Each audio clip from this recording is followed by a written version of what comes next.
একটি রাজকীয় দৈত্যাকার মুরগি ঘন বনের কাছে একটি শান্ত গ্রামে থাকত। তার ছোট মুরগিগুলিকে দেখাশোনা করার সময় গ্রামবাসীরা তাকে প্রশংসা করে। একটি ধূর্ত ক্ষুধার্ত শিয়াল রাতে গ্রামের ছায়ার মধ্য দিয়ে হেঁটে যায়। রানীর খাঁচা দেখতে পেয়ে তার চোখ দুষ্টুমিতে জ্বলজ্বল করে, প্রত্যাশায় তার ঠোঁট চাটতে থাকে। একটি দৈত্যাকার মুরগি তার সোনালি পালকগুলি ফুলিয়ে নিজেকে আরও বড় দেখায়। সে ধূর্ত শিয়ালটির দিকে তাকায়, যে চমকে যায় কিন্তু নির্দোষ আচরণ করার চেষ্টা করে, বন্ধুত্বপূর্ণ হওয়ার ভান করে। দৈত্যাকার মুরগি আত্মবিশ্বাসের সাথে শিয়ালকে নিয়ে ঘন বনের মধ্য দিয়ে হেঁটে যায়, পিছনে পিছনে। সে একটি গভীর কর্দমাক্ত গর্তের দিকে ইঙ্গিত করে, যে ভিতরে সুস্বাদু পোকা আছে।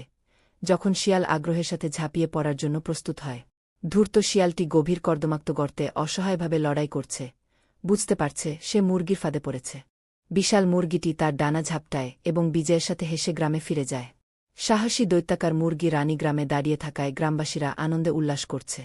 সে শিয়ালকে ছাড়িয়ে গেছে এবং ছোট মুরগিগুলি তার প্রশংসায় জড়ো হয়েছে।